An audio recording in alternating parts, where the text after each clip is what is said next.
Yeah,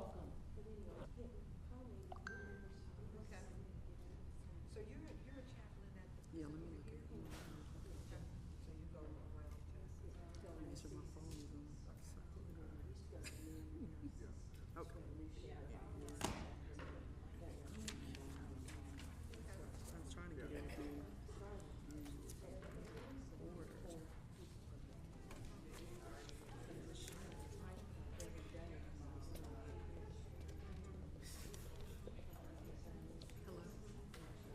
Hey, I knew you were gonna call me. I'm getting ready to start my board meeting. I will call you. I'll call you back. That's okay. I was calling to check on you, see how the meeting was going. I'll call you after the meeting, okay? Okay, I'll let you. This is my uncle. I knew he was gonna call. So this meeting was, yes. He got a steroid injection in his knee. Yes.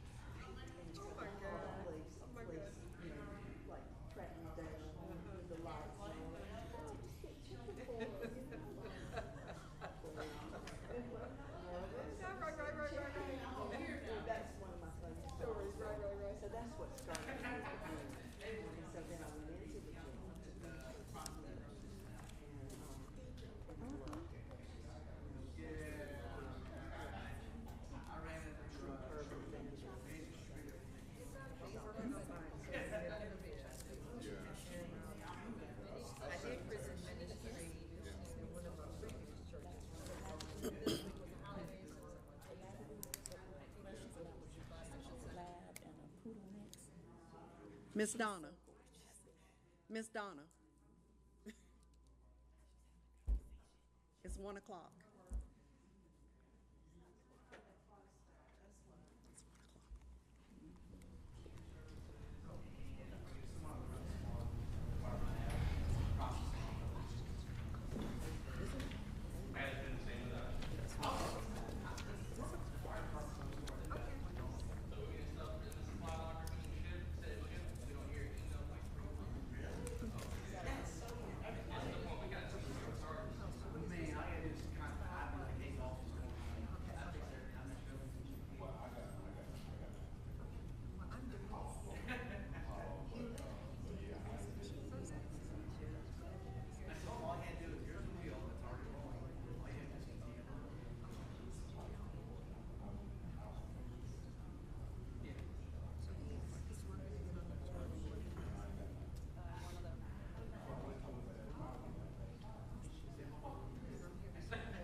Yeah.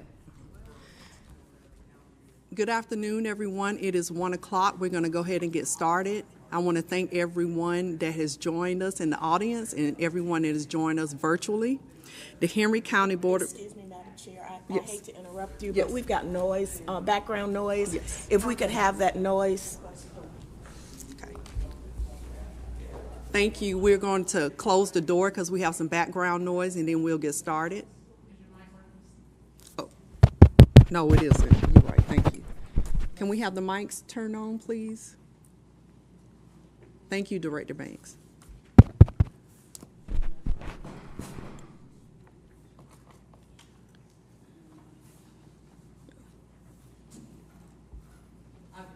Okay, thank you.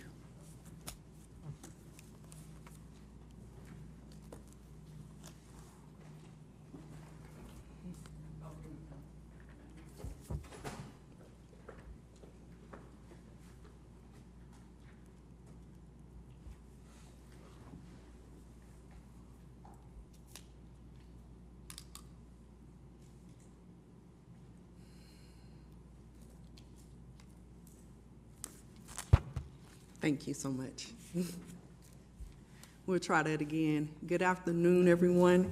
It is 1:03 p.m. and we're going to go ahead and get started. I want to thank everyone in the audience and thank everyone virtually. The Henry County Board of Elections and Voter Registration meeting will come to order. We will follow the agenda. We will start with an invocation and pledge of allegiance. Can everyone please center yourselves? Dear Father God, Thank you that your promise to us, where two or three are gathered, you are there in the midst. Lord, we welcome you amongst us today and celebrate the gift of life that you have lavished upon each of us. We ask that you would open our ears so that we may hear your voice. Open our minds so that we may receive your eternal wisdom. Open our spirits so that we may know your leading and guidance as we put the voters of Henry County first. Open our hearts so that we may receive your wonderful love. We ask all this in the glorious name of Jesus. Amen. Amen. Amen. Please stand for the Pledge of Allegiance. I pledge allegiance to the flag of the United States of America and to the republic for which it stands, one nation, under God, indivisible, with liberty and justice for all. Thank you, everyone. I've asked Board Member Crumley to please share with everyone a few words about our past board member, Angie Stessler. I've asked her to speak because I don't think I can speak without crying. So, Board Member Crumley. Chair. We're also still broken because of Angela Stetzler's passing last month. Suddenly, and it was just too sudden and too tragic for us to even comprehend.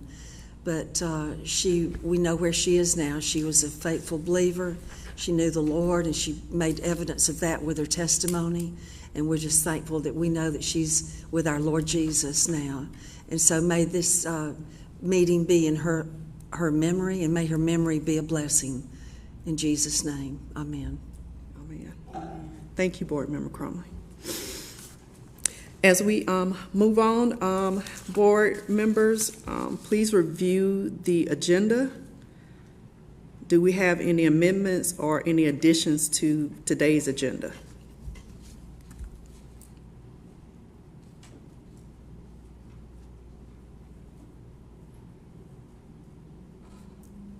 Okay. I'd like to make a motion to accept today's agenda in its present form. Can I get a second? Okay. Any discussion? So I'll vote. Aye. The motion passes unanimously. Moving on to board meeting minutes from June 7th, 2023. And you have a copy in your folder.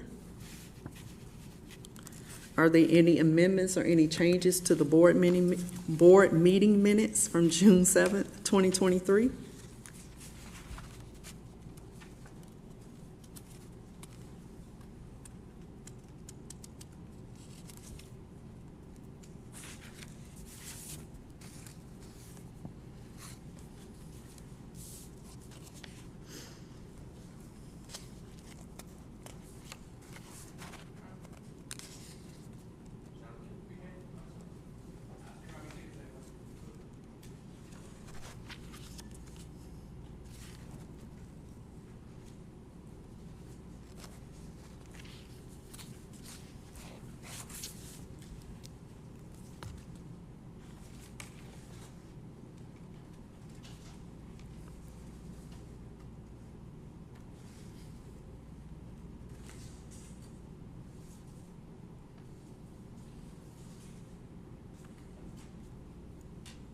I make a motion to accept the minutes as submitted. Okay. I second. Okay. Any discussion? Let's take a vote. All in favor? Aye. The motion passes unanimously. The board meeting minutes for June 7, 2023 are accepted. Moving on in the agenda, move on to the director's report. That brings us to Director Banks. Good afternoon, Director Banks. Good afternoon to you, Board. Good afternoon to the public who are viewing this meeting, as well as good afternoon to our guests. So we will start with a status report, kind of let you know what took place in the month of June. So as far as training, we are still working diligently in our in-house training. It was very important to us, as we discussed with you previous, to make sure that we had standing operation procedures and we are really doing a breakdown in the step of not only just going into like a training, into our training room area, going on over different things with the staff. We are actually implementing documented procedures. We do flow charts to get us to the point of actually having the written procedures. If you would look into your folders, you will have the ones that we actually have that have been completed and actually printed out. We're still in the process of completing them and actually having them completely documented. But the process is still going on. Director Banks, the ones that we have in our folder, the DDS application. And First- provisional. And others should be provisional. Okay. Yes. What is DDS application? Department Driver Services. Okay, that's what I just want to make sure, because we want to make sure we, I'll make a note that we make sure we also put what, the acronym, but also what it stands for. yes, and then we also want to make sure that our voters know what DDS is. Okay. Is the DDS application procedure, is that one procedure? That's just one procedure. That's just one procedure. And then the provisional bag and emergency ballots is That's one procedure. So that's a total of 2 procedures. That we have actually completed and documented and printed. Okay. The others, they're still in flow chart Okay. stage. So at the last meeting, it was reported that there was a completion of 10 standard operating procedures that were completed. So this is 2 of the 10? Two of the 10 that I had availability to. Our elections coordinator, Angela Finney, is on vacation, and the information is on her laptop, and I wasn't able to get those. Okay. When will we be able to see those, the total of 10 standard operating procedures? So I can email you all and give you a definite date. I don't want to tell you anything that I'm not sure of. But even once I get the date, it's a possibility you'll get it the same day. So. Okay, we want to see those as soon as possible, because like I said, at the last meeting, it was reported that it was a total of 10 that were Okay. completed. And we want to see a digital copy and a physical copy so that we can have both at our disposal. Yes, several of the copies that you have today, just going ahead and going forward with saying that as far as digital and hands-on, those that you have that you do not have digital, you will receive digital. And then the others that you spoke of, once I talk with elections coordinator Finney, I'll make sure we get that information sent to you digitally, and then next meeting I have them to you printed. Also, my other question is, you said it's on her laptop and not available. My other question is that when you and your staff are working on things, is there, and I don't know if you would know technically wise, is there a shared drive or something where everyone can have access to things like that? Because that's not good going forward for one person to only have access to something, because if someone were to leave and not come back, then you don't have access to it. That is something that we do where I work. We don't just have someone only has access to documentation. So for that reason, I give credit to Jawan Isidore. He has already started that process. We just recently got that going last week. And so going forward, we will be using that shared network so that we won't have that type of issue. Okay. Board, are there any more questions about the standard operating? Yeah, we just look forward to seeing them. Okay. Thank you. You're welcome. So next, me, myself, Supervisor Luann, and also now we had a staff member, as you all know, that went to another county, Ms. Catherine Glenn, who is thriving there, doing very well. I spoke with her, and she's doing good. She was a part of Toastmasters as well, but going forward, we're going to select Elections Coordinator Finney to be a part of Toastmasters. And when I tell you it is something else, it's something else. You never realize how much you say and oh and so it's been very, very good for me. I don't feel comfortable with public speaking most of the time, so that was one of the reasons that I was very excited that Henry County adopted this. So that is something that we're doing consistently. We meet twice a month, and that's something that's going on that's helping some of us in the office. Hopefully we'll be able to branch out to do more, but right now with the first run, it's just us three. Ballot DA, you all do remember Ballot DA, where they came out and they spoke with us, and they're getting us running with the online training for our poll workers. So at the time, we're actually in the process of going forward using them. We will be starting beginning next week with sending out some links to the actual poll worker managers so that they're able to go ahead and start the process of training online. And what they'll do is they'll get in contact with their poll workers for their particular polling location, and they'll send it out to them. Also with Ballot DA, they have a kiosk that actually has they kind of talk with each other with a badge. I don't have one to show you, I wish I did, but it kind of looks like a regular badge, a work badge, but it actually has a QR code. And the kiosks will be placed at the early voting locations. This is something that we want, I'm saying place, but if we were to indulge, they will be placed at the early voting locations. When the poll workers come to work, they'll take their badge and go up to the kiosk and they'll check them in. And then also when they leave, it will check them out. So this gives us an opportunity to cut down on paper as far as doing timesheets. And also he has a way of having it set up with working with payroll, where maybe that once we have our information scanned in, they can go over to them to also help with payroll. Now, I'm not an expert on explaining the whole process, but it sounds very exciting, being that although we have a lot of poll workers on Election Day, we also have a lot of poll workers for early voting, because some don't work all day, some do half shifts, so it's almost doubled. So I'm very excited about maybe I talked with him, and we're looking at possibly him coming and explaining the situation next month meeting, and hoping to be able to implement that along with our poll worker training. So hopefully he'll come be able to introduce it and explain it more in detail. So if you have questions, you can ask questions. Director Bates, the kiosk, would there be an extra cost in with the package that we've already discussed with the online training and things like that? Is that an extra cost? That is an additional cost. Okay.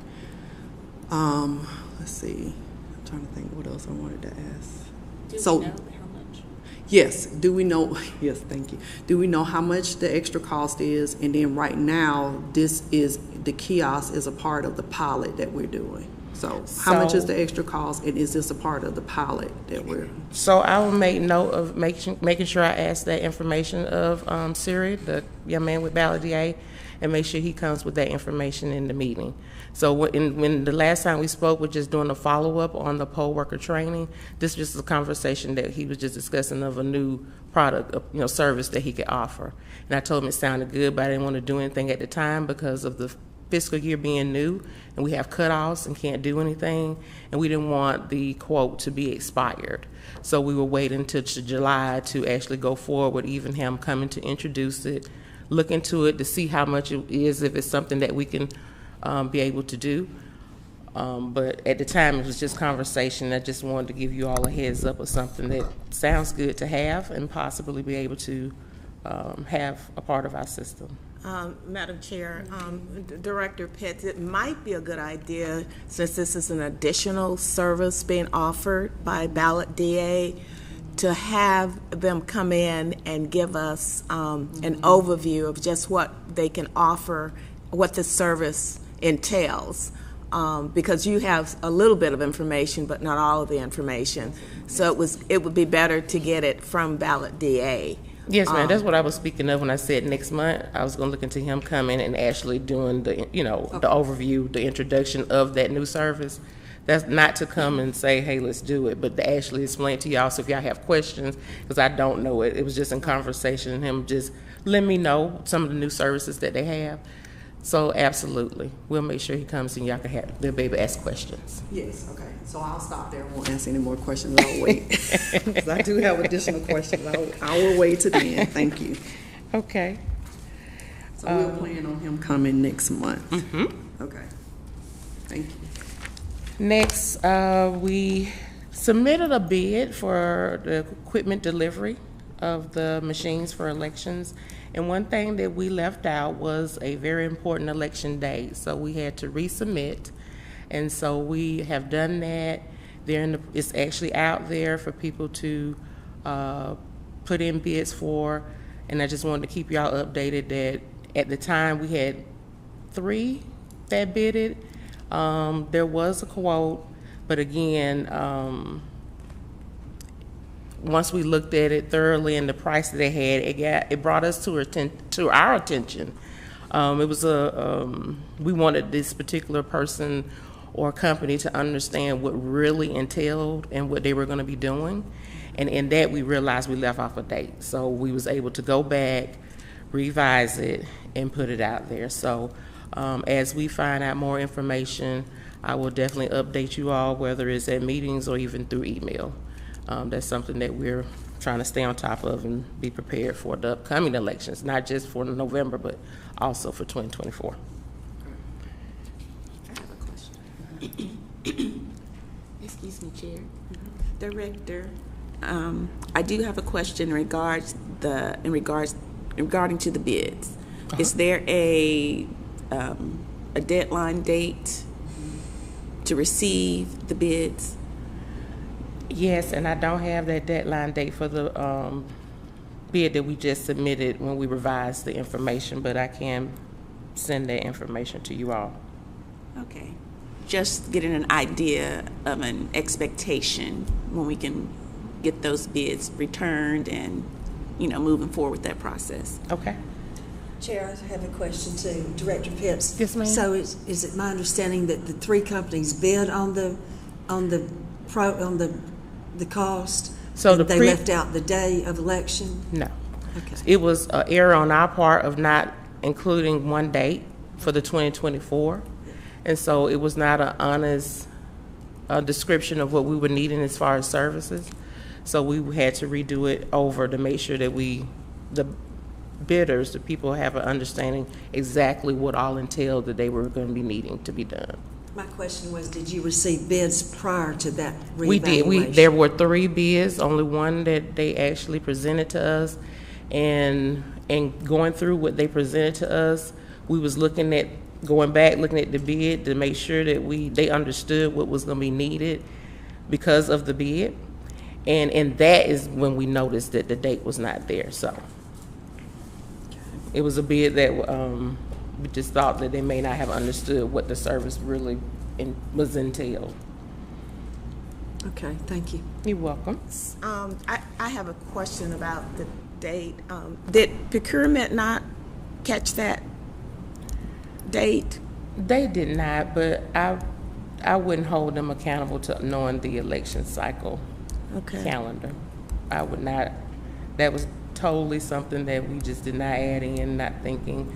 We was excited to get to be able to actually do a contract, to have someone that we know from one point to the other, and it's an excuse, but it's just being very transparent.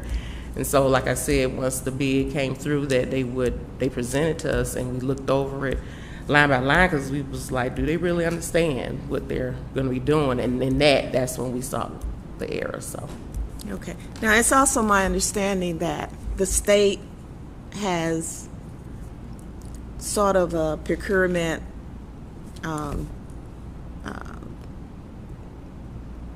area where you can go through the state regarding getting bids also.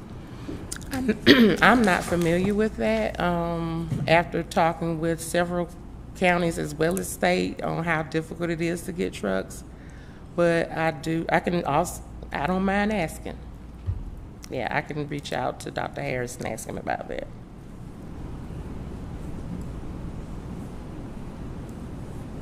Any other questions? Okay. Next, we did discuss about absentee, the previous meeting that I was here, about wanting to make sure we have a vendor that can mail out absentee. So we had a meeting with a company called Quadient. And we were under the impression, because we have to have, most of the time, we have to have three quotes. So we were starting to reach out, talk with different vendors so that we can get our 3 quotes. So when July 1st comes, we'll be ready to roll. Quadient actually sells the equipment that stuff the envelopes and get them prepared for the department to mail out. So it was a misunderstanding in the language and conversation about what their service was, but once we was able to meet one-on-one with them, we found out that they more or less have machines, sort of like one of the vendors that we saw at the conference that we all got an opportunity to witness. And once we realized that, we were not prepared for that. We were looking more for a service of someone actually doing the actual mail out. So what I've done is I've reached out to Fort Orange Press where they actually do that. The person for my area, my service person for my area, she actually is meeting with me tomorrow, so we can go over everything that they actually do, possibly give us a quote. And then we have another one that we're going to do that we're trying to make contact with. We haven't heard back from is Runback. They were the company that actually did the mailing of our absentee ballots during the 2020 election. So they are very, very already in the know of doing this situation, as well as Orange Press. I think they have been in business with Georgia maybe 2 years. I know when they first came on, we weren't ready to do that at that time. So I do look forward to meeting her and seeing what she offers. And for a third one, we're searching now to see, because I think from other counties that I talked to that there isn't a third person, but if not, we'll work with purchasing and procurement to find out exactly what we can do if we only have 2 bids. So just wanted to give y'all an update on that as far as where we're going with absentee by mail being sent out by a vendor.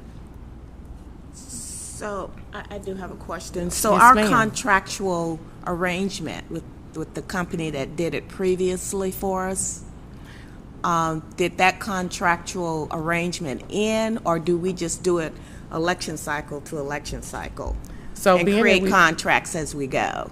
So my understanding, it is contracts as we go, but the one that did it previously in 2020, they worked through the state. State took care of that. But that allowed us an opportunity to know how they do, as well as knowing that there is another service out there that does it. My question, Director Banks, is once you contact or collect all the vendors that you find, is your plan to bring in the board to review the vendors then? Absolutely. Speaking with Christy, just Monday, when we was just doing a follow-up, she had asked me about talking to the board and asking when was the next meeting. I told her Wednesday. She said it was too soon. But she is really geared up and ready to speak to you all and let you all know so y'all can talk to her, ask questions. But just giving you all a follow-up that we are in the motion of trying to get that going. But yes, definitely. Okay, so once you get all 3 of the vendors, or If there's exhaust where you can't find a third. If there's 3, I'm Yes, open, but yeah. exhaust where you can't find 3 or 2, then please make sure you pull the board in. Okay. So that we can review the vendors Okay. with you and your staff. All right. Thank you. Okay, elections polling locations. We still have not found a polling location for the Wesley Lakes area. I have sent out a communication to Mr. Malcolm, who is always helpful with allowing us to use Wesley Lake Elementary, giving him dates for the upcoming election as well as 2024. That's what my intention is. Anytime I'm working with anybody that's working with us, to go ahead and give them everything, being that we actually have dates to be able to provide even for next year. Once I hear from him, we'll know more where we at with that. They normally always do, but I don't take for granted that it is a election by election type thing because of it being in a school. And that's one of the reasons why we're trying to find another home in that area. We also have Tussa Hall, where it used to be Felipe Baptist Church. Nothing as of yet. Elections Coordinator Brown, he will be going out tomorrow. Well, tomorrow's the 7th. He will be going out tomorrow to take some look at some areas and hope to find a home. If not, me and him talking, I explained to him to also look at any county facilities, so that way we can be able to find a home for Tussa Hall. Director Baines, if we have to look at county facilities, will they still be within the area? That is the intention. If we find something that's slightly, just a little bit outside the area, not nothing too far, we still will approach that as well, because of the fact we need to have a polling location. Okay. And all we would do is just notify state and let them know it's slightly outside of the boundary. Okay. Thank you. I do have a question. Yes, ma'am. Do you know if there are other counties that are faced with this similar problem regarding finding polling places that are supposed to be in the actual precincts that they're supposed to be in? And I know there are larger counties like Fulton may not have the problem because they have more government buildings than we do. But I was just wondering if other counties are faced with this similar problem, with churches deciding that they no longer want you to have elections at their churches. So one of the things that I find, that's a good question. One of the things that I find is odd that when I talk to other counties about what they're doing and when they run into these situations, what they do, most of them don't have the issue. They actually have facilities that allow them to use them for free. We pay our facilities that are churches, outside of county buildings, and that's why I found it odd when I was talking to them. They actually have places that allow them to use, even if it's not a county facility, they volunteer for the service of the community to be a polling location. So, no, I haven't talked to them. And that was, I want to say it's Clayton as well as Rockdale. Yeah. I'm specifically a little concerned about the Ellenwood area and the fact that we go to Village Park to vote. And that was one of the ones that I was just sharing Yeah. with Chair Finney, that when we have to go a little bit outside the boundary, we will, to make sure we have a polling location. And that's the one that we actually had to do that with. I know that Vice Chair Collins has brought this up several times, and I don't know when would be the best time. And I know in 2024 it would not be the best time to do this, just simply for voter confusion and consistency.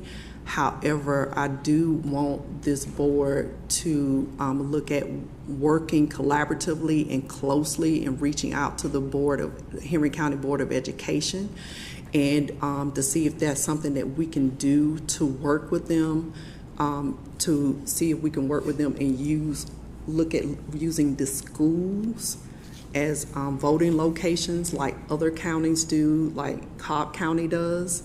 And then Cobb County works with elections. They even make sure that their schools are closed and off during election times, even if it's a special election, things like that, or a runoff. So I do think that's something that we need to look at, and that way we don't have to worry about whether we're outside of the precinct lines or anything, because we're going to know that we're going to be within those lines because we'll be at the schools. So I think that's something that we do need to look at. We can at least try. Right. Yes. So I do have a good relationship with Joshua Malcolm. Is that something that you're ready for me to maybe approach him with, or you want me and you to, and Chair or whomever, the board, we discuss that at a later date? I do think it's something that the board can start talking about. Okay. And we can talk about if it would be feasible to do, because I don't want us to make changes where it's going to make voting confusing for voters. Correct. Especially going into the presidential preference primary and the general election. Make sure I use my words correctly. So I do think it's something that we need to talk about. Okay. Yes. Let me just go on record to say that, unfortunately, for the Ellenwood district, even if we could get into a school, the way the precinct lines are drawn, we still wouldn't. Be within boundary. Really? Okay. So we still would have to make, we still would have to do It's something. such a sticky situation with that. It is, okay. And are there other areas that, it may be? So we would have to look at that, but I do think that majority areas we would be taking care of in the schools district, but we would have to make sure we take care of Ellenwood. Definitely. Yes, okay. So that's something, board, that we need to, okay. I agree. Any other questions? Okay. Thank you. You're welcome. So next we're going to talk about the poll worker training. I explained to you earlier when I was discussing Ballot DA that we will start with the online. But coming up in August 14th, we have a schedule in you all's folder. We will be starting our in-person poll worker training, and this one is a hands-on training. This is where they're gonna come in and actually walk through the whole process of what has to be done election morning, election night. So that will go from August to September, and then we'll have some makeup dates as well. The first part of September for those that are not able to attend any of the other dates and times. We're providing day training as well as evening because we do know some of our poll workers have full-time jobs. So we're excited about kicking that off. Director. Yes. Director Banks, and I apologize, I'm gonna ask this question. I have not looked up these dates on the calendar. Are any of these dates offered on the weekends? Yes. Okay. I just wanted to make sure. I left that out. Thank you for bringing that to my attention. We try to make sure we do day, night, and weekends. So that way, even if you work a 12-hour shift, you can't make it. So we take all that into consideration. Okay, thank you. And then Director Banks, I don't know if you were getting ready to tell us this. I'm gonna go ahead and ask, how many poll workers, or estimated number, do you need for the upcoming municipal elections? Not as heavy as we will next year. I actually don't have an estimated date. Number. We have such a good results of people that are saying that they are definitely available and will be, that we're not, like we have been in the past, desperate with what I call a poll worker drive or hurry up and somebody please sign up. So we're very comfortable, but I'm thinking just roughly the average for election day, we definitely need about 360, 364. You think, Jamar? Yeah. And we're pretty much covered. So how many do you already have signed up? Oh, how many, do you have a number, Jamar, right off the top of your head?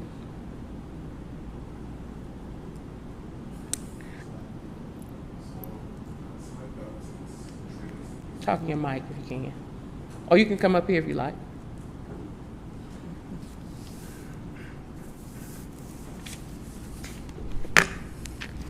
Juwan is, along with Joey Brown, works with the poll workers, the hiring. Good afternoon, Board. Good afternoon. So as of right now, we don't have anyone assigned to a precinct besides the managers. As the actual staff, it's going to vary depending on whether you want to work this municipal or not. But in terms of the available slots that we do have in total for all of our precincts, it is going to be around 360 poll workers in total. But we're still going to need to fill those positions. But most people who are working in those precincts, we already know the managers. They have their select few that they know are going to be there. So when I get in contact with the managers in about a week or so, I'm going to have a more detailed idea of how many people are going to be working at every single precinct for the upcoming municipal election. Okay. Can you please send the board that number of how many people you have signed up?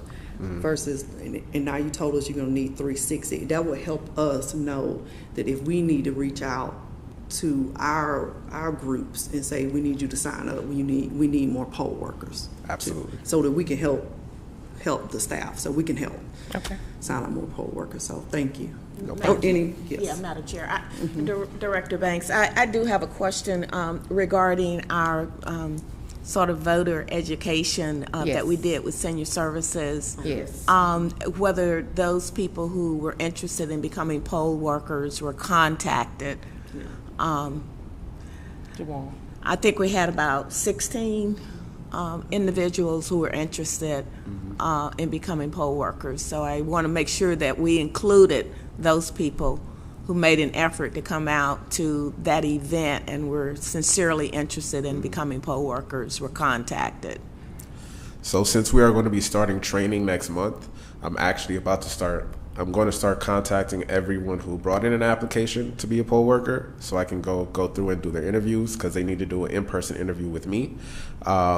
So coming up in the next not even couple weeks, starting next week, I'm going to be contacting people to come into the office so that they can do their in-person training with me. In-person interview with me, so I can get them signed up. And I'll be working with Katie in our department to make sure that we get everyone allocated to a precinct that's comfortable for them. Thank you for your response, but I was specifically interested in the 16 that signed up. Oh, But thank you for your response. Go ahead, yes, please. I also have a question in regards to your the population of citizens who've put their names out there to be poll workers. Are we aware of that bank or reservoir of names that we have? Do we have plenty to choose from? Are you aware of about how many? So I can answer that. We do get a report, I want to say monthly, unless they get some sooner from the state. They'll send us a list of people that go on their website and say that they're interested in working for the polls, and they actually distribute them to the different counties. So sometimes we do get that. Sometimes they're duplicate, and sometimes they're not interested anymore once we may reach out to them. But I don't have a number to give you on how many they actually have sent the last time, but I can pull it up and look at it and kind of give you an idea how many, average, look at several of them and see kind of how many they sent out. Okay. Is that something you're interested in me? Because we have, you have those that sign up through the state. Mm-hmm. You have those that sign up directly through Mm-hmm. our Henry County website, right? And then you have those that either come to the office They or come in. call Mm-hmm. for that. So I was just interested in knowing if we are aware that we have, access to maybe a large group who are interested, or if that pool is small. So I was just trying to get to that to see if we are aware of that pool to draw from those who have expressed interest through one of those platforms. Okay. Also, I We'll wanted work to just add, going back to the senior services event that we went to, I believe we also briefly discussed that the pool of people that sign into that event would be a good pool to access and contact and see if they would be interested too. So kind of echoing what Vice Chair said, even if people, we reach a number, say to 360 or 400, then if people reach out about being a poll worker, let's still keep in contact with them. Okay. Constantly keep in contact with them, because we still, and I believe Director Banks, you tell me this all the time, coming up to the day of the election or advanced voting, you have people that drop out, and then you still need to pull people in at the last minute. So let's still keep contact with people, and then after an event like that, as soon as a couple days or that next week, let's contact them. Okay. So that they don't forget that they signed up, and say, hey, thank you for signing up. We'll get back to you. What is this, the second week in July? And say, just to keep them engaged and let them know that we're still thinking about them. I'm sure those people are still going to be ready to do it because that group, our senior citizens here in Henry County, they are ready to serve. Yes. And they look forward to being poll workers and doing anything they can to help in the community. So I know they're going to be ready to go. And anyone else that signed up. So, but yes, let's please, because I know you tell me all the time. And as you were saying it, I said, yeah, that would be a good thing to let them be some of our backups, what I used to call them. And we kind of let them know what we do. It's not counting. We tell them most of the time if we are full, it doesn't mean no. Yes. Because we do have people that have family emergencies. Exactly. And unfortunately, some people pass away. So we do have to have some backup. So Yes. you're absolutely right.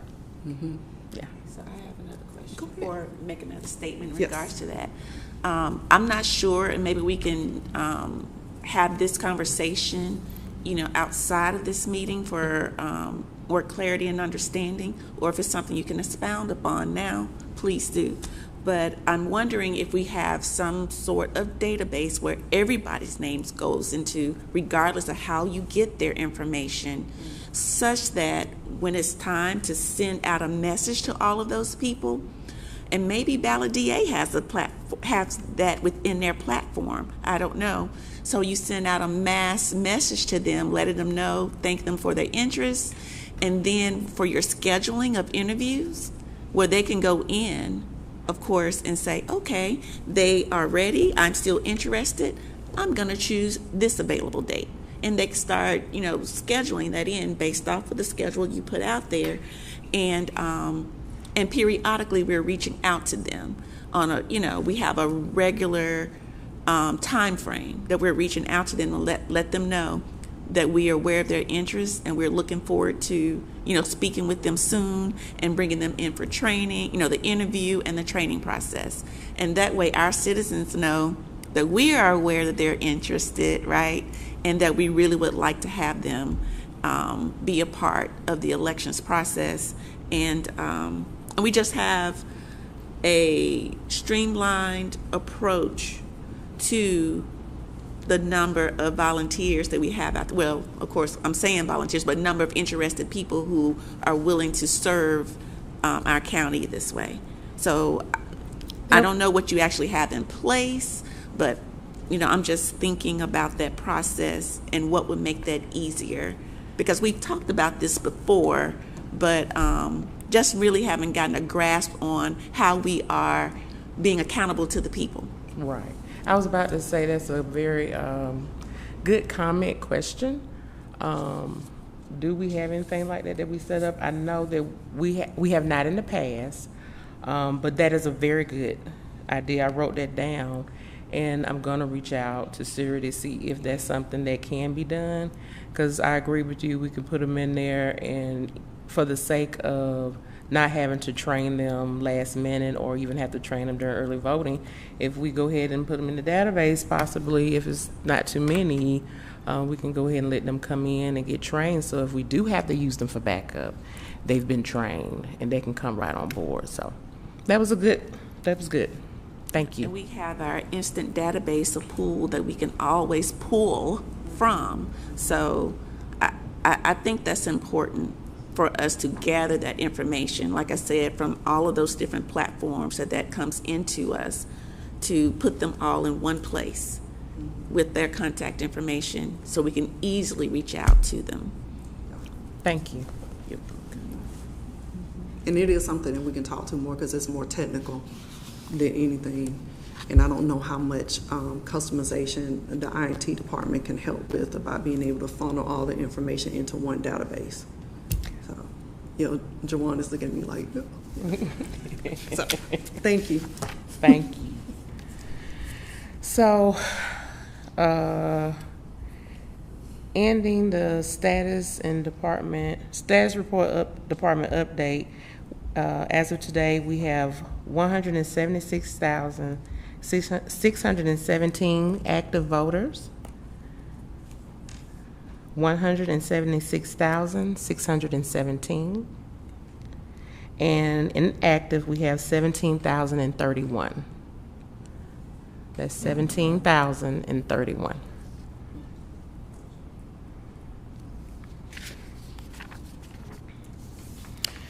So, going forward with the board requests, back in, I think it was April.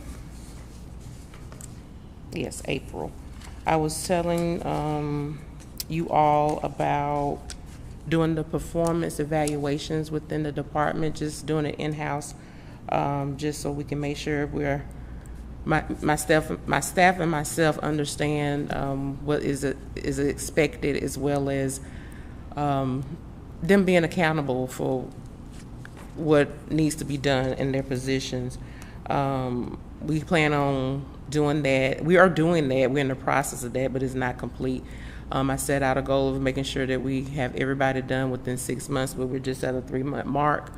But I have started the process, but we're not complete. But as soon as we do, I will definitely share that with you all.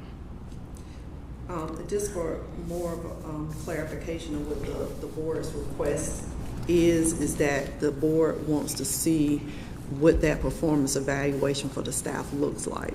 Whether it's in a draft form, we don't need to see it. Whether it's finalized, we want to see what it looks like in the process.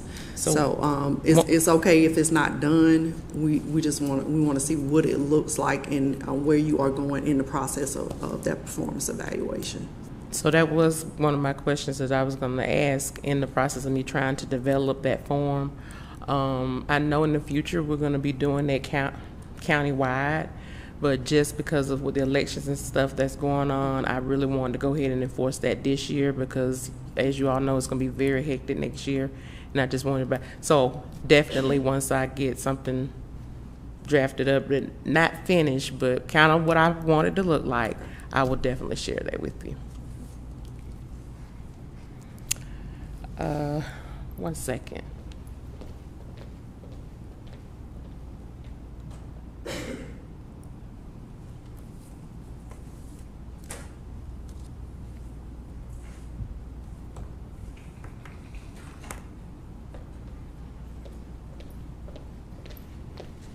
Thank you. So next, the ePost plan.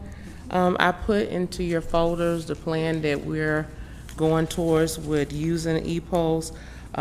This is our first time using ePost, but we do plan on using it in the manner of what we understand to be. And I'm reaching out to some counties that actually have already had some elections this year. They have used some of the new things that have come into elections to find out some of the things that they did that may help us, that we may not have thought about, that they may have discovered what it actually can, some of the functions that it do. But we're basically just gonna start the new the poll pad printers for the poll pads. They're in. We've already started working on those and working with No Ink. And in that, saying all that, we have quite a few things that we're gonna work with No Ink, and they have been so helpful with being there and making sure they do some hands-on trainings with us, as well as understanding the talking to of the poll pad and the poll pad printer, as well as ePost. So, but what ePost do, just so the viewers know, as well as our guests, and as you all may remember, it allows us, without having to always have to go out to those locations, it tells us everything that's going on. If there's a machine not working, we're able, and we haven't heard anything, we can pick up the phone and say, hey, we noticed that something going on with this particular machine, or something going on with and it's just like, I kept calling it headquarters last time, but it's just like it's kind of that. It's it gives you everything from if a printer's not working, poll pad's not working, and using that, it will help us to be prepared and knowing sometimes when they call us, if they have some issues or something that's not quite right, they may not necessarily explain it in a way that we will be prepared when we get there to maybe have everything we need, but this would show that to us. So that's the plan. The plan is to just dig in previous to the elections, not only talking to other counties to know different things that they may have discovered with the EPOS plan, EPOS, and then also to make sure we come up with having someone that would be the responsibility of keeping up and watching that graph and giving us all the information that we need, so when they do notice something wrong and we call and say, well, what's happening, we'll be prepared if we have to go out. It could be something that we can tell them over the phone instead of having to go out sometimes. So hopefully it'll be very valuable.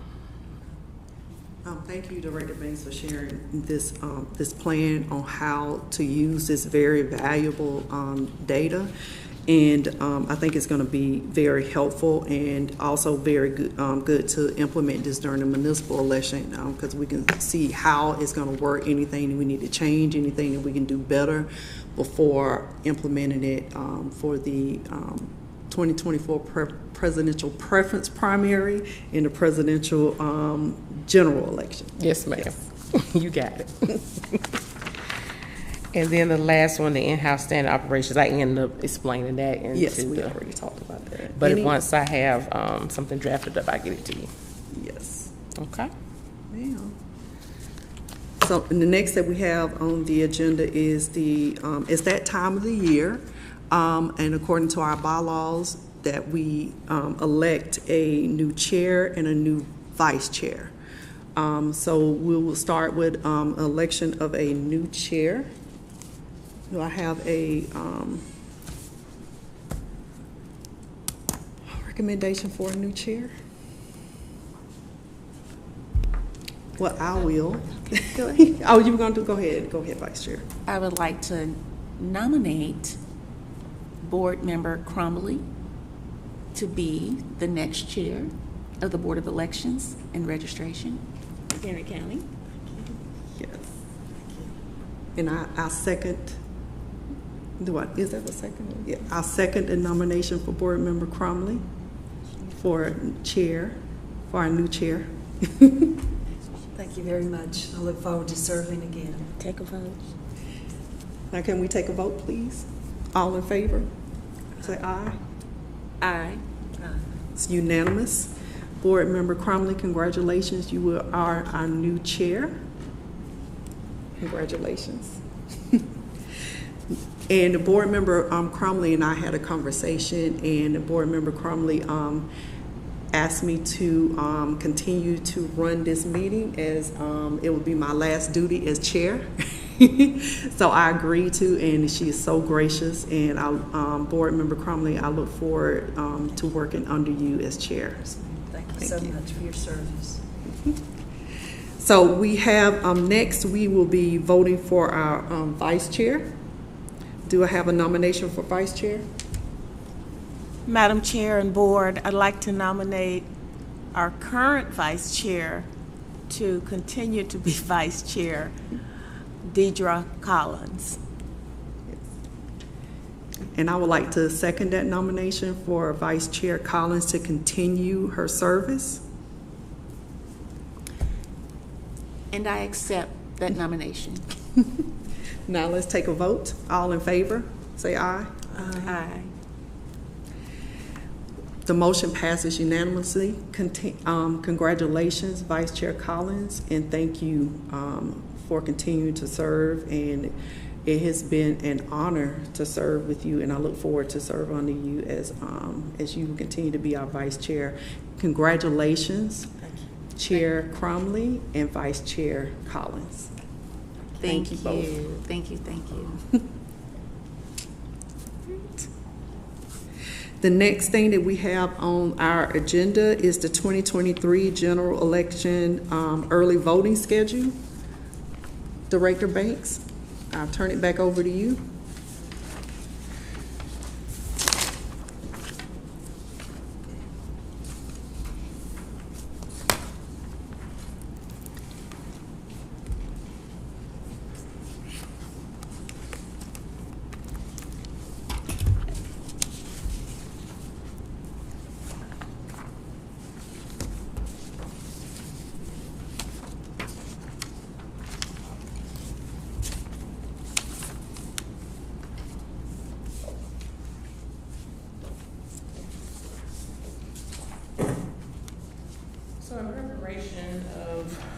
you all's folders. I did not include one in my information today, so if you would pull out your early voting schedule.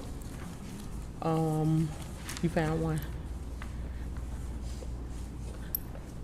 Thank you. We will definitely be beginning October 16th, and it will go through the 20th. We based it off of the previous municipal election and most previous elections that we do. And being that there are mandatory Saturdays, we selected October 26th, October 28th as the mandatory Saturdays. And we usually always include a Sunday. So if people need to come out on a Sunday to vote, and we selected October 22nd. So throughout the week, Monday through Friday, the time frame beginning October 16th to November 3rd, the weekdays is 7 a.m. to 7 p.m. And then the Saturday, October 26th, as well as the 28th, that will be only held at Heritage Park, which would be the main voting location, Mayor Manders, Fortson, Locust Grove.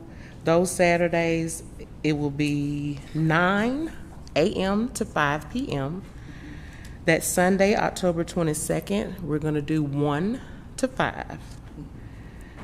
So there are different time frames, but we chose those time frames according to previous elections, what were good flowing times. Some of them sometimes are slow, you never know, but those seem to be some good target times for those particular dates. We stay busy during the week, and then sometimes on Saturdays it is busy, so we did a little bit more time, but not as much. And again, like on Sunday, the time is a little bit lower, so we just did 1 to 5. Director Banks, I want to make sure that the voters understand and know that I know that the elections department moved to a new location. However, because the elections department moved to a new location, because of where it is and because of possible parking issues, Definitely the parking elections department made the decision and worked with Heritage Park. Voting will be at Heritage Park and Recreations on 99 Lake Dow Road, McDonough, Georgia 30252, which that location is a large location and we'll be able to accommodate everyone there in that size. Bathrooms, everything, parking and everything, make sure everyone knows that. So if you are used to going to the elections department for your early voting, you will now be going to Heritage Parks and Recreation. Thank you so much for that. I've been working so hard on this. I guess I talk about it so much I forgot to mention it. So yes, we did run into several issues that just, it would not be good to have it there. And I thank God for the county administration. I'm thankful for them to have allowed us to use one of their facilities. Jonathan Penn, the director of Parks and Rec, he is always hands-on and ready to assist. So once speaking with him and explaining to him and talking with my cluster leader as well, anyway, we just started moving parts to make it happen, so that way once we start announcing and whatnot, we'll have everything in place. So thank you for that. Also, to let the voters know, this schedule, like Director Banks said, it mimics the schedules that we've had in previous elections. So it's not much of a change for you as voters. You have the Saturdays and you have a Sunday, so it's not a change. And our plan as a board is to keep the same voting schedule going forward in the 2024 presidential preference primary, and then the general election, and that is to decrease voter confusion. There's enough confusion that happens, and this is something that we can do to decrease that confusion by keeping the schedule the same, to know that you have Saturday and then you have one Sunday available, and the times are going to be the same too. Board members, do you have any questions, any concerns about the schedule that Director Banks has submitted to us? No questions. It looks great. Thank you. Thank you for the consistency. Yeah, the consistency. Thank you. I just want to make sure that we do a public service announcement blast to make sure that the voters know where they need to go to vote, so. Yes, ma'am, I definitely collaborate with communications. So with that said, I'd like to make a motion to approve the 2023 general election voting early voting schedule. Second. Okay, any discussion?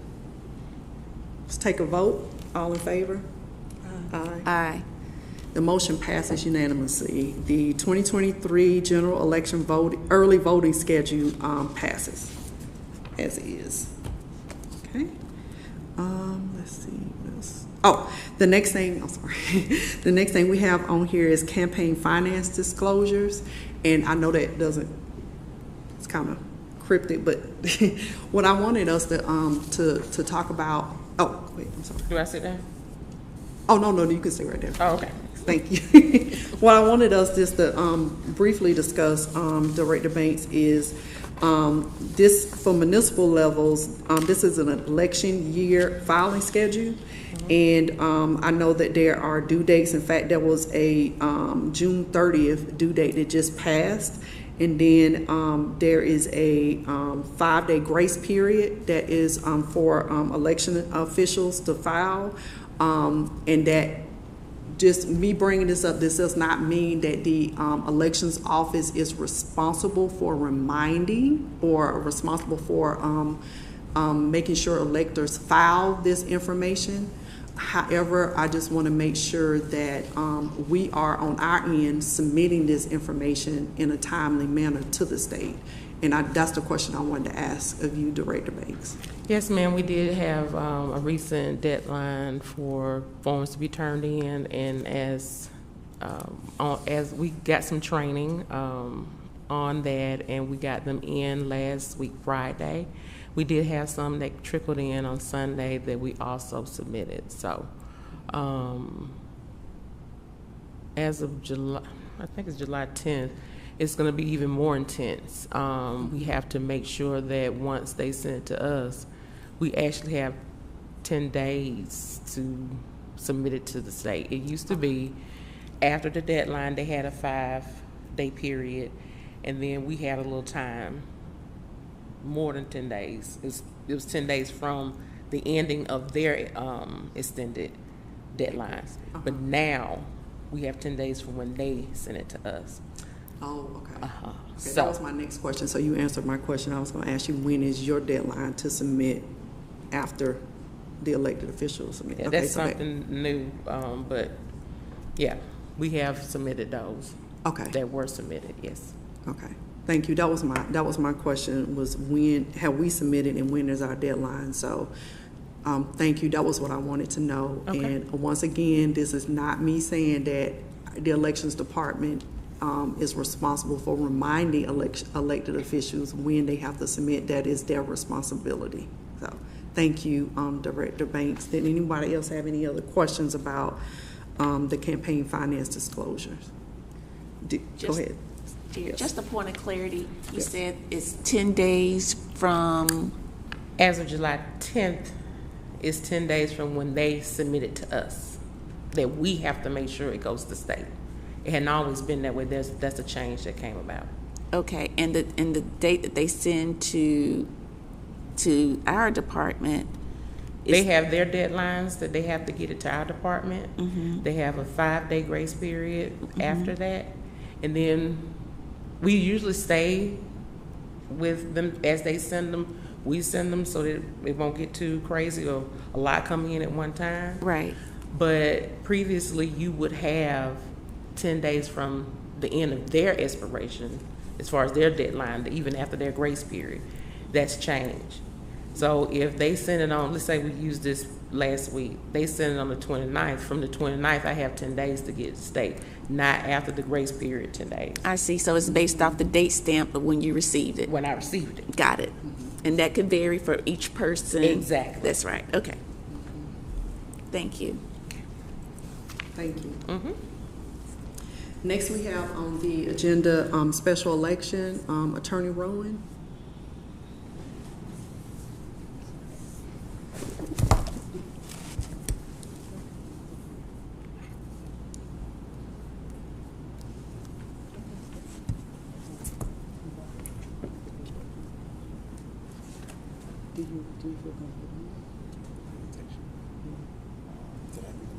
Yeah, you give me a chart. Let's go with it. Okay. Yeah.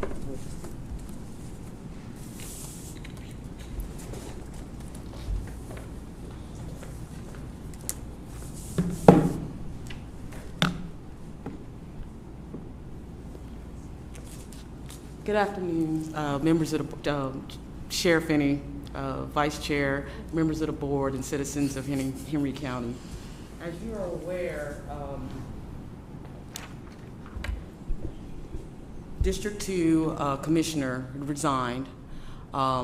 There was actual appointment of District 2, but Senate Bill 22 requires that a special election occur. We discussed last week, I believe, that the recommendation of the Director of Election was that the the election date occur on November the 7th. I have here the chart that we used the last time, because there were two options, September the 19th or the upcoming date, November the 7th. Because although the Senate Bill 22 requires that you have a special election at the next special election date, you're still required to comply with the state statute, which is Chapter 21 regarding elections. And there were some conflicting dates as to why November the 7th was preferred over September the 19th. And I'll put that chart up now.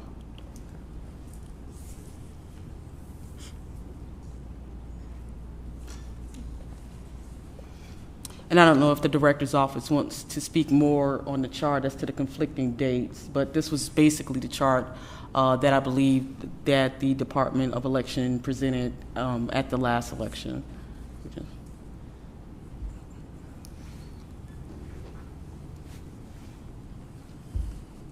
And not to belabor the point, we just want to make sure that the citizens understand what we're doing, what is happening.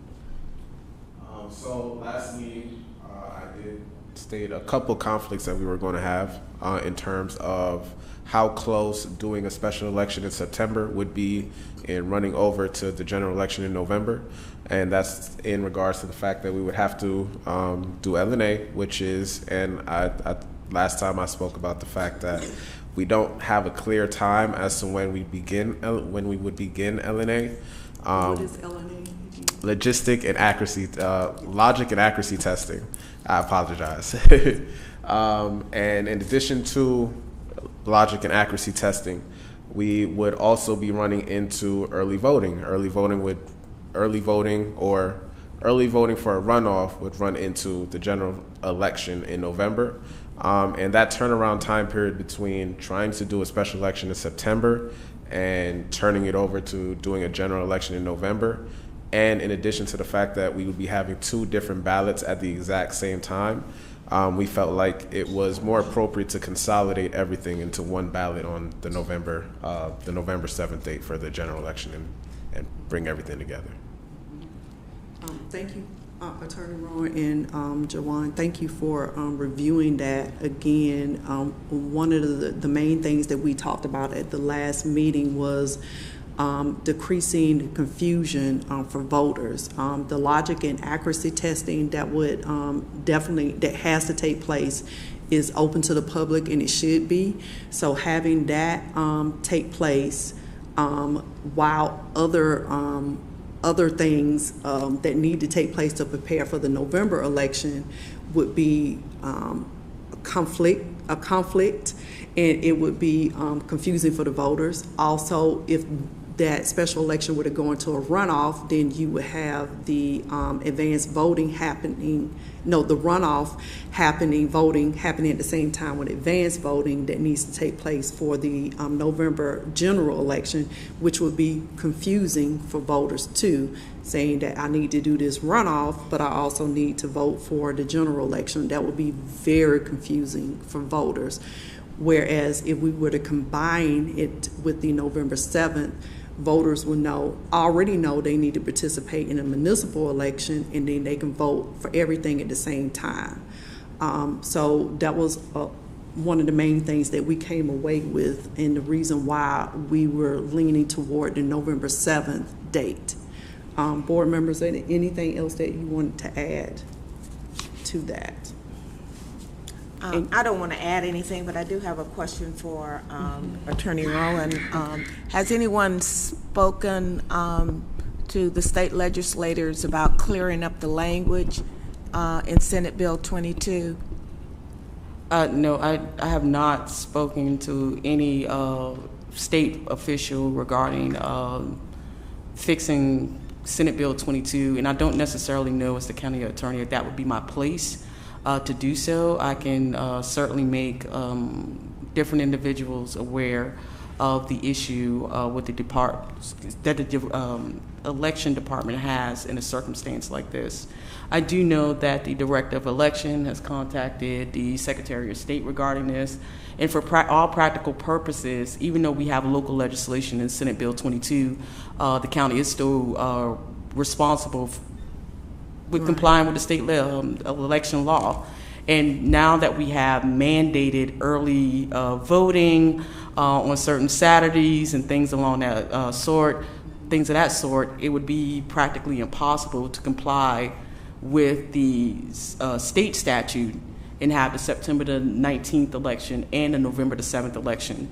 And I think there would also be an issue regarding preparation of the actual voting machines in that circumstance where we have, I don't even know how that would work in that. I don't think it's possible. So those are the things that we looked at, at least I looked at with the Director of Election, and their department looked at separately. So.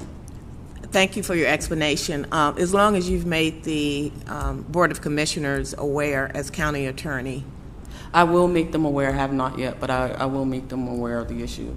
The other thing, so that being said, just to let you know, the Board of Election and Registration is responsible for calling the special election, i.e. setting the date, determining who can vote in that election. And because it's the District 2 election, it would be District 2 residents who are capable of voting in this election. In addition to that, there has to be advertisement, and I believe the advertisement has to be done 29 to 30 days prior to the actual election. And I sent you all over a copy of the resolution, assuming that the date would be November the 7th of 2023. So hopefully you all had an opportunity to look over that resolution. That includes that the special election, called special election, would be advertised between July the 19th of 2023 and October the 9th of 2023. I'm sure the Director of Election has her, own schedule, but it can be no later than October the 9th of 2023. So we would just need the board to, someone to make a motion. Before I make a motion, I just wanted to share with the voters that the advertisement of July 19th, Director Banks discussed that she wants to advertise that early so that the voters will have that information about the special election. And then she will also make sure that that special election date will be advertised again at a later date so that you as voters will have the information that you need about that special election. And of course, Attorney Rowan, the qualifying fees and all that information will be shared to, because the Board of Commissioners set that information. That is correct, and the Board of Commissioners actually approved a qualifying fee at the June the 5th, 2023 meeting. Yes, so I just wanted to share that information before we take a vote on that. I would like to make a motion to accept, to set the special election with the November 7th municipal general election. Second. Any discussion? I'm going to take a vote. All in favor? Aye. The motion passes unanimously. Thank you, and I will have the resolution prepared after so you can sign. I also want to add, I said that the board approved this on June the 5th, the qualifying fee. It was on June the 20th, and I just wanted to make that clear. Thank you.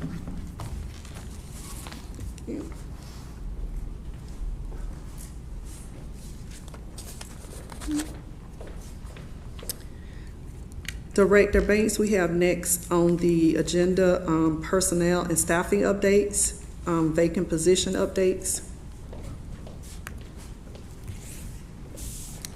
Yes, ma'am.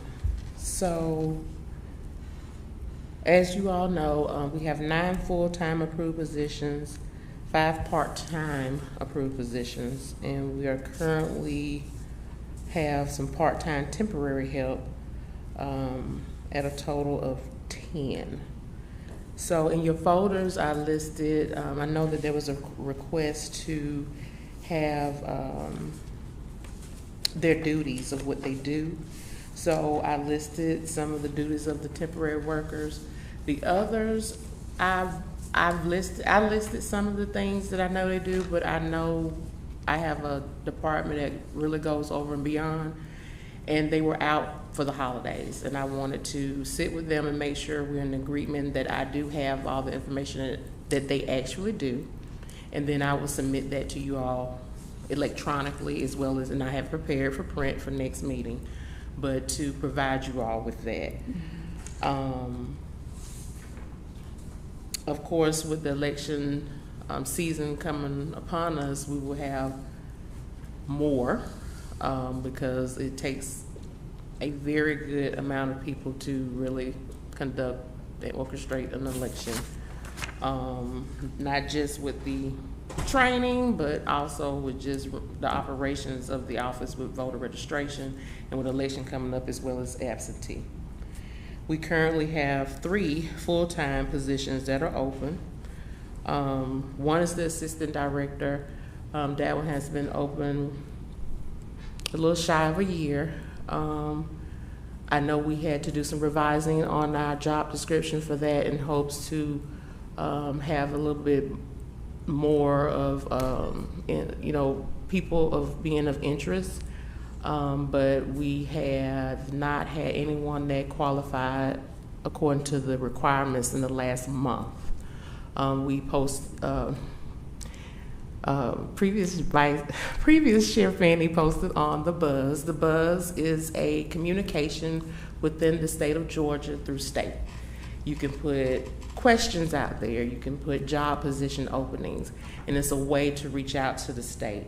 So from a suggestion from previous Chair Finney,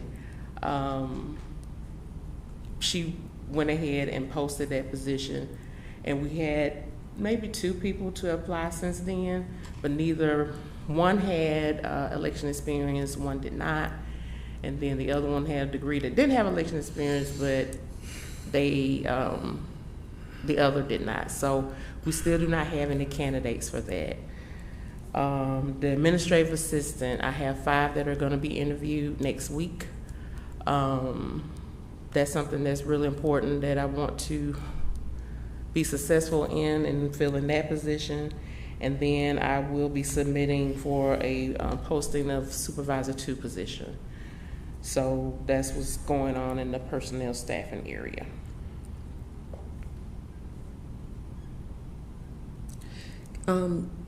Director Banks, the Supervisor 2 position, when you get that job description, please share that with the board.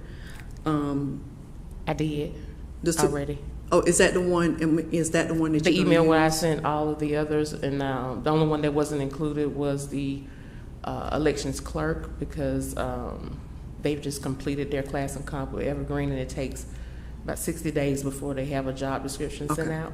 I wasn't But I sure went if ahead that and- was the one you were gonna use for the job posting, so. So the one that I will be using for the job posting will be the supervisor too, because I'm in desperate Okay. need. Okay, The one that you all have that I said, I will be using that one Okay. because, yeah, I don't need to wait any longer on trying to get that filled with stuff coming up. okay.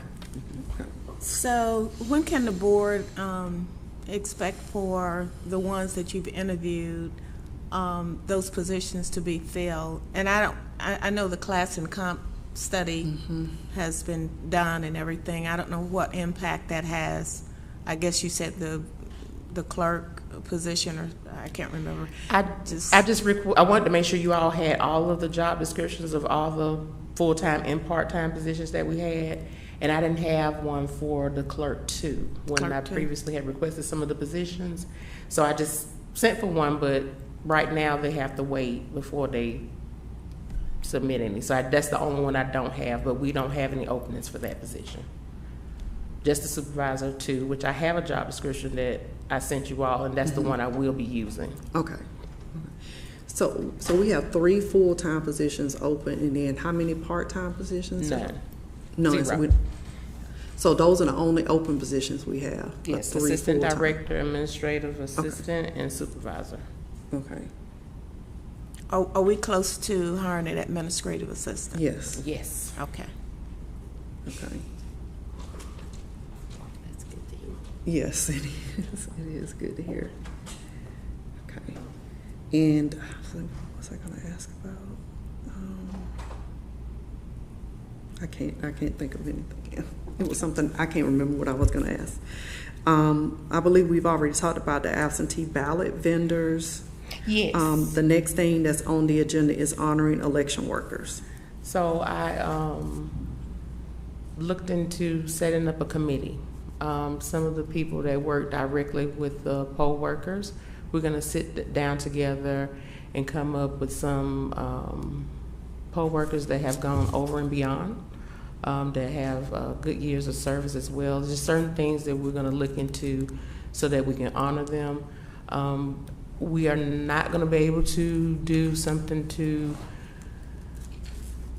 give a honor or either appreciation for the entire poll worker. So what we plan on doing, I'm losing my words, I'm sorry. So the plan is to strategize by planning the next fiscal year to maybe do something similar to what they did for the senior,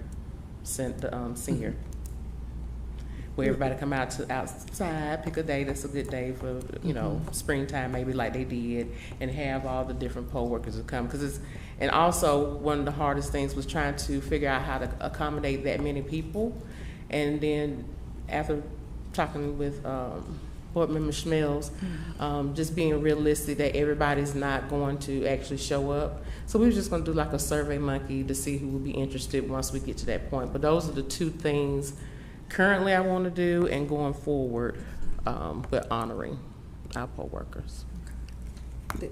Madam Chair and Director Banks, thank you so much for doing that. One of my pet peeves is showing people that we care and that we appreciate the work that they do. So I push for this kind of engagement. Will you please include a board member, and I will be happy to come and do whatever you need for me to do. Absolutely.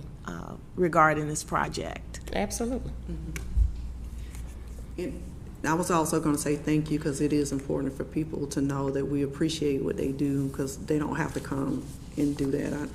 I know that people do get paid, however, it's not a lot. It's not a lot of money. It's also still taking time away from where people could be doing other things, but people are choosing to serve their community and help. Also, there are other counties that have done things like this too, that can possibly give you ideas of how to do something like that for all of the poll workers, and just give you ideas, because it is a lot, to show appreciation for a huge number of people. But in the end, it'll be worth it. Yes. So, thank you. The next thing we have on the agenda is combining of polling locations, and it's an update, and I'm Yes, I glad would to like hear this to. update. I would like to invite Vanessa, City Clerk Vanessa Holliday. Oh. Oh, go ahead. So we've been working diligently with. I'm sorry. Take that down. Oh. Thank you. And thank you for coming. We should have moved, we should have moved Miss Vanessa up. Yeah, we didn't know. We're sorry. We should have moved you up on the. I was interested in everything you talked about. Oh, okay. Okay. So we've been working hard, hand in hand, to help the convenience of the voters to be able to vote at one location during a municipal election and not have to go to two different places. This has been a issue for several years. After working with Vanessa as well as some other city clerks and just talking with other people, realizing that it might not have been such a huge task to not make happen, it just was going to take effort. And so with the help of her, our county attorney, Attorney Rowan, as well as City of Stockbridge Attorney Washington, we were able to collaborate together to come up with a plan. And I'm wanting her to present and tell the good news. I am so excited. What was happening was we had voters who were having to, if there was a state, county, federal election, they were having to go to their polling place. And if we were having a municipal election, then they would have to leave that polling place and come to the city of Stockbridge. At that time, we had only the Merle Manders Conference Center. So that was a burden. And like Amika had said, there is a team of us who have worked on this for a couple of years now, trying to remove that burden and have all of our voters vote in one location with one ballot on election day. And we have accomplished that. The GIS team was magnificent here in Henry County, and also Mr. Harris with the Elections Office, and Rusi Patel with GMA. So there were a lot of people that were on phone calls, on Zooms, researching to make sure that we were within the law to make this happen and to get it right for Henry County voters. So that's happened. Our council has approved it, and we just now would like for you all to approve it and move this forward so that voters can vote on November 7th in one location. Yes. One ballot. Do we Super excited. That was Oh, one of we do my have to- goals okay. when I got That was here. a major goal. Oh, gosh. I got two more to go. City of McDonough and City of Locust Grove, but I'm feeling great. Well, we have a template, so Yes. Yes, So, yes. Miss Vanessa? yes. Miss Vanessa, I person for myself, I just wanted to tell you thank you so much for working with everyone, everything that you did to make this happen. This is something that our board, we know personally, our board know that it's not something that we can personally do, that we can't make happen. We can help encourage cities to do that, to combine polling locations. However, we are the recipient of phone calls and conversations from voters about their dismay and being upset about having to go to multiple locations. And personally, I've had to do it myself. So I know what it feels like, and I think all of us knows what it feels like too. So this is a great accomplishment, and I hope others are out here looking. So if you live in Locust Grove and you live in the city of McDonough, pick up the phone and call your elected officials, your local elected officials, and tell them that you want your polling locations to be combined, so you don't have to go to do two different places to vote. This is for you. We are doing this for you. Miss Vanessa did this for you, Stockbridge. A team of us. A team of us, yes, I'm sorry, a team of us. I just wanted to add, I looked up the statute while we were, after our discussion, and the governing authority of the municipality is the one who sets up the polling locations. So the fact that the City of Stockbridge Board has passed their resolution, I believe, on May the 5th, approving of the polling locations, then this board does not need to approve, unless you all just want to add some extra to it. No. Also, and I too want to second what Ms. Director Banks said, and a special thanks to Quentin Washington, who's the city attorney for the City of Stockbridge, who kind of really went above and beyond, because there was definitely a push from everyone for him to get this done, and he did get it done. So special thanks to Quentin Washington. For sure. And we want to thank you also Yes. as Henry County Attorney Yes. also for the excellent job that you did on this. Yeah, because I Thank know you. we've been pushing you. So thank you. And thank you, City of Stockbridge Council, for approving. I was about to say kudos to the City of Stockbridge Council. Yes. So, Ms. Vanessa, thank you. I know we didn't have to vote for this, but we appreciate you coming and delivering that information, the great news to us yourself. We appreciate your Thank support. you. Thank you. Thank you.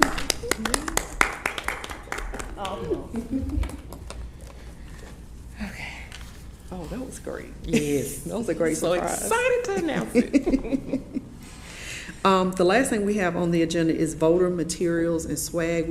I think we just wanted a follow-up, and I think that was something that Jawan is working on, unless you had an update. Jawan, do you have anything on that about the swag? Because I talked with Luann, because she's Oh, normally okay. the one that does the ordering. She did the quotes and whatnot before.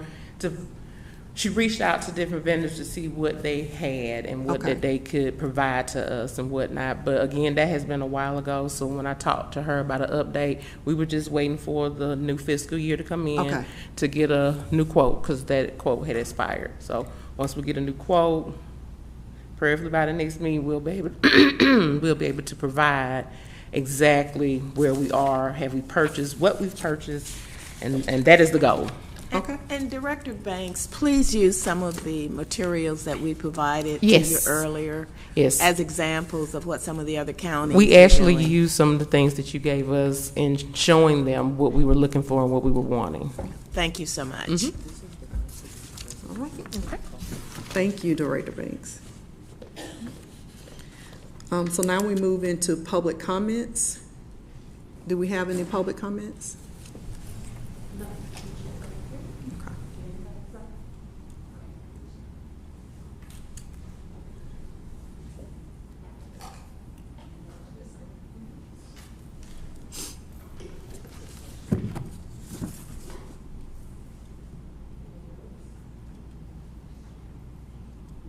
It looks like we have public comments, so while we have the person from the audience sign up, I'm going to go ahead and read this information about public comments. No member of the public shall be permitted to make personal, impertinent, slanderous, or profane remarks to any member of the board, staff, or general public. Any person who makes such remarks or others loud, threatening, or personal or abusive language, or engages in any other disorderly conduct which disrupts, disturbs, or otherwise impedes the orderly conduct of any board meeting shall, at the discretion of the chair or a majority of the council, be barred from further audience before the board during that meeting. We welcome citizens to voice their county-related concerns and opinions regarding items that they do not have to be listed on the agenda. And you are welcome to sign up for public comments up until the time of public comments on our meetings, because we want you to share your comments with us. So go ahead. So board, we have Ms. Demita Hewlett, who wants to know about the qualifying date for Commissioner District 2. This is, yeah, this is public comments. I know, I just read what she wrote.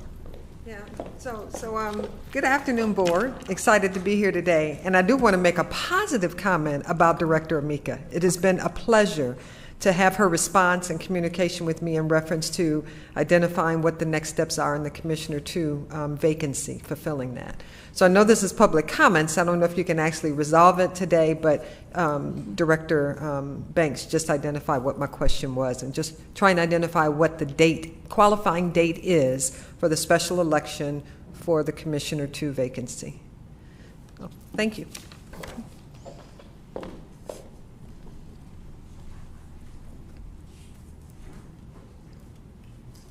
There are no other public comments. Okay.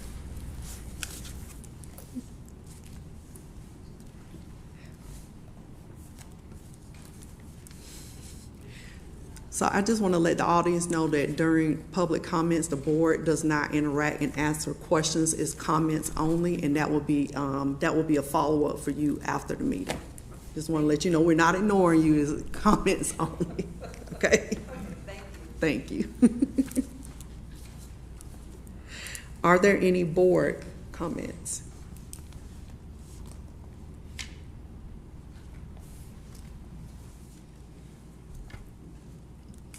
Any board like to share? Okay. I would like to share with the board that I want to thank. I would like to thank Board Member Smeltz for joining us for another meeting. I know we said last meeting was her last meeting. However, we do not have a replacement for her, and she was gracious enough to join us again this meeting. So we wanted to thank her for doing that. And we do not want to see her go, so we're going to try to keep her as long as possible. So, Yes. But we want to tell you thank you, Board Member Smeltz. Thank you.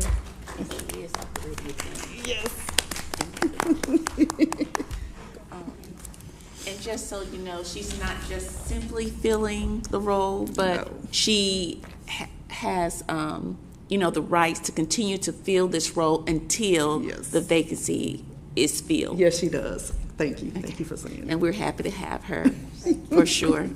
And I want to make a comment in regards to Chair Finney.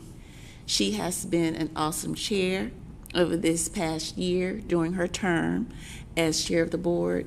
And I don't think we could have asked for a better person to fill this role during this time. She's led the board in an awesome way. We have accomplished so many things, and it has been more than a pleasure to be on the board and operate under you as chair. So I appreciate your service, and I wanted to give you your flowers publicly. Thank you so much, Deidre.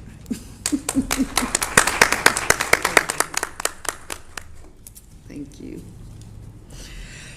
Oh, she's gonna make me cry. Thank you. Our next meeting will be Wednesday, August 2nd, 2023.